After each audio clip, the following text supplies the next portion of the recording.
and just ask you, how many of you here are BBA students? BBA. MSc?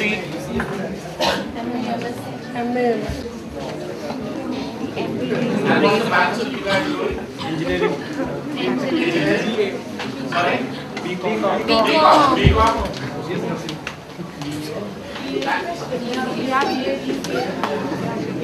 And BA? And how many of you want to be entrepreneurs?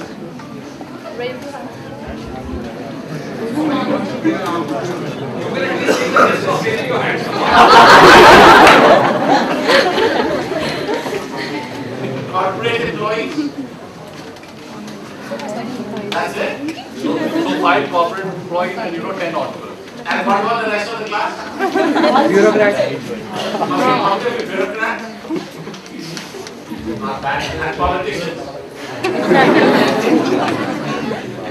We still have got at 20. What about the rest? Journalists? Okay, one hand. It's still not adding up. As? We have this Puneet, a young 15-year-old gentleman who's come from St. John's. I think he's bumped his food, right? But anyway, he's a very aspiring, entrepreneur. Athar, would you like to ask?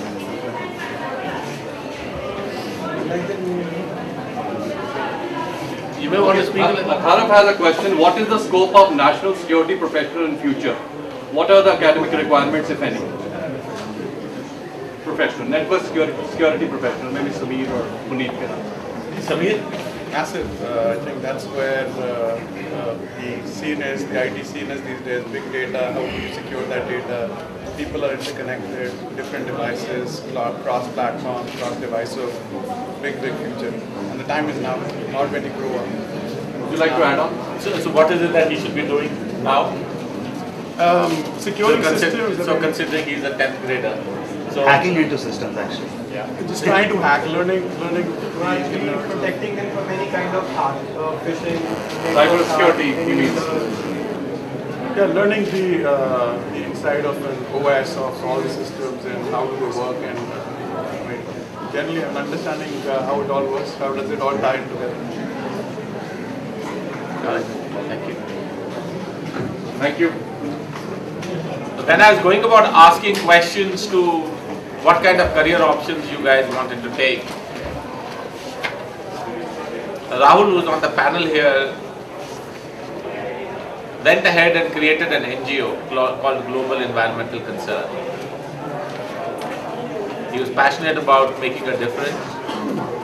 He was passionate about doing something while all of us were considering jobs and entrepreneurship, of actually looking at ways to make a better civic society. Along the way, he's taking classes in the afternoon for folks who are not as privileged as we are in this room. So Rahul, where do you see this region, India, your initiatives 5 years out? All right. So if we look at what Jyoti said, right, that we don't have electricity, neither in this room right now, and moreover, all over Punjab, it's like that, right? So 5 years down the lane, I hope some of you are going to work on solar technologies or some alternate sources of energy, because if this sort of condition is going to be there aren't going to be any jobs.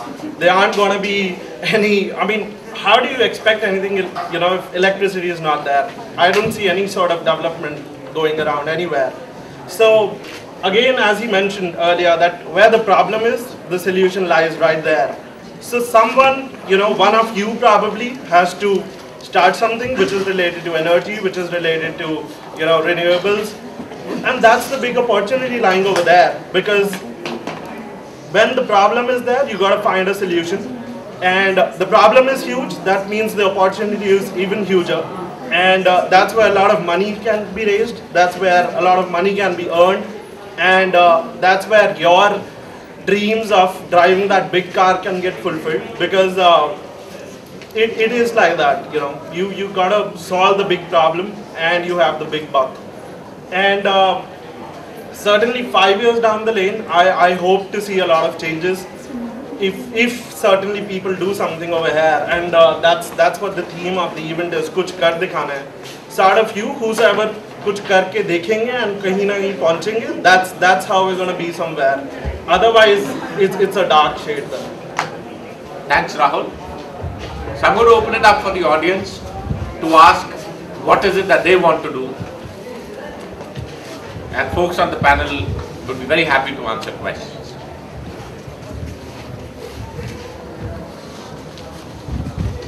No questions? We have some questions which we took before the event. There's some question from, is the government doing something to encourage entrepreneurship? Because in India, mostly generations and a lot of people are not familiar with the concept of entrepreneurship. Who asked this question? There's no name on it, I just got a slip from it. Oh, okay. May I have your name, please? Nina. Lina. Okay, sorry. So, JK, you want to take that question? So JK is going to take the question. Jyoti, come. Yeah, sit down. So you asked that, is the government doing anything for entrepreneurs? Of course, on paper it's doing a lot of stuff. So you keep having these meetings where on paper a lot of things happen. But if you suddenly decide to be an entrepreneur and you decide, okay, somebody wants to decide, okay, I want to be an entrepreneur. So what do you do now? Does the government help you to make that first step? That's the critical step that you need to take. How will the government help you? It won't. You will have to take those steps on your own. The government steps in once you are fairly established. And that's where the problem is. Okay, from getting to be a zero to be fairly established, that's when the government's entrepreneurial initiatives kick in. Once you are established at some level. So that's that bridge that you got to make. Okay, that's that jump and that leap that you got to make. And all those leaps are counterintuitive. They go against the grain, they go against what's commonly held, they go against what's routinely expected to be the way somebody was asking here about how should I become a network security expert. The best network security experts today is, as somebody was pointing out here, are those who have been hackers. Okay, you have been hacking away, sitting somewhere, compromising other people's network security, and that's how you know how to be a network security expert. Okay, but now it's not advice that's going to be routinely given out that all of you start hacking into systems that you want to be, if you want to become network security experts. But that's the way it works in the world. You got to test out whether you have a skill or not. How will you test it out? So when you ask, does the government help? Yes, it does, but it helps at a certain stage, and that stage would be a little later to come by. The first thing that you got to do is to help yourself. You got to decide you want to be an entrepreneur. What is the area that you want to work on? And as he was saying that in this area, if you look at the energy requirement, it's always going to be there, and India is always going to lag behind in energy production. Because every second AC that you add to your house consumes 2000 additional watts of power. To generate those 2000 watts of additional power when you're already underpowered, you commission a project today, that project will come on stream 8 years down the line. When that 2000 watt requirement would have gone up to 15,000 watt requirement. Again, you will start building for that, you will again build it 15 years down the line. India will perennially be short on power, unlike China, which is already surplus in terms of power creation. So that is where an opportunity is. That's where the entrepreneurship is. But rest assured, once you make that critical leap, the government does come in. There are a lot of initiatives that are there. There are a lot of projects that do help you out. There are a lot of funds that are available. You have to negotiate that maze. And then we come to the second question of how to negotiate the maze of bureaucracy that exists in India. But well, those are the challenges, unfortunately, of operating in India. But the help is there. Sameer? And TiE can also help you become an entrepreneur. Yeah, I forgot about that. So before the government, you can come to us. So my take is do not look for the government. I think wherever you need the government's help to succeed, I think that's a wrong track. You look at any of the entrepreneurs here or the successful ones, except Mr. KD Singh, you don't need the government. You really need to work hard, look for the opportunity, and you'll succeed. So I would say anywhere you think you need the help of a government, that is the wrong track. Do not go there at all. I would like to add on actually. So the incubators, government incubators, for example, if you go to IT Park, they have built a building which is specially meant for upcoming entrepreneurs, which is although in a mess that government is selling it to other corporates. But certainly there are many opportunities which you can click on, but it's much better that you first start something of your own and rather look, for government support. So it's a habit of an entrepreneur to actually take a risk and start something immediately, and then probably look for other tie-ups with government or without government things. And then bodies like TiE really help you a lot. That's it. So another thing, sorry, is if you have to look for where government can help you, it's actually helping you with the education. Nowhere can you find such cheap education. I think that's where the government contributes more than anything. So make full use of that. If I may add to what folks on the panel have said, if you look at the Indian economy today, there's a very common saying among the intellectuals of this country, that we are where we are in spite of our government. And one of the reasons why IT industry has flourished in India is that this is one of the industries that the government just didn't have any clue about. And hence they just left it alone. That said, as a starting entrepreneur, normally when somebody starts on an entrepreneurial journey, it's a very shaky journey. You are unsure about yourself, you are very unsure about your idea, you are very unsure about the market, you are very unsure about capital, you are very unsure about risk, you are very unsure about a customer. And hence, it is very common for an entrepreneur to seek crutches to de-risk themselves. Those crutches could be in terms of subsidy, those crutches could be in terms of lowering loans, those crutches could be in terms of emotional support. As an entrepreneur who's just starting on his journey, and as Jyoti and other folks have mentioned, working with the government takes time. It is distracting. Navigation is difficult. So as an entrepreneur, you have a choice whether to focus on your idea and focus on execution, or you focus on de-risking yourself. And as everyone on the panel has said, as an entrepreneur, you seek your crutches. They may or may not be from the government. Yeah, definitely. In fact, I would just like to add to what you just said. I think entrepreneurship is basically about self-sustenance.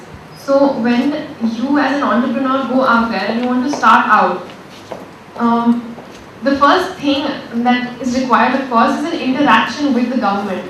Now an entrepreneur is faced with the question of to give or not to give.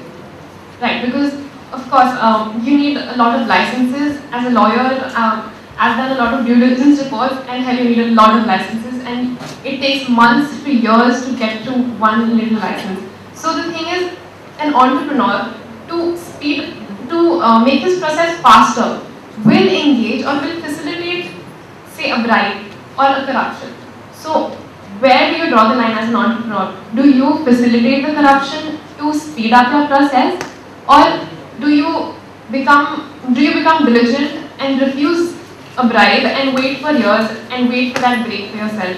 In fact, this is one of the main reasons why this topic appealed to me so much, because what do you do as an entrepreneur? This is a question. I'm an aspiring entrepreneur, and I want to ask the panel here, what do you do as an entrepreneur? Do you facilitate corruption, or do you go ahead and wait and be honest and diligent? So your question is, if I'm seeking a customer or I'm seeking a loan, would I give the bribe? Rahul? Rahul, speak the truth. I would. So that is where you draw a line. Do you stop cribbing about the government not helping you out, or do you become diligent? See, a couple of things I really want to clarify here is, do not have a mindset that the officer sitting in front of you wants money. Okay, go talk to people.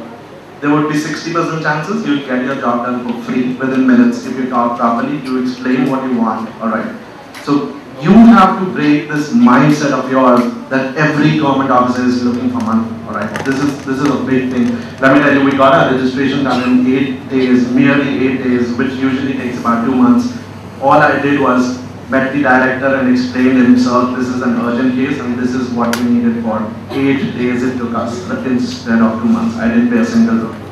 So it certainly depends. You need to explain what you want to do, how you want to do, how is it going to benefit the society. And stop cribbing, that the government gives money. I mean, there could be a case, and if required, I would write their pay and go on. Yeah, that's true. JK?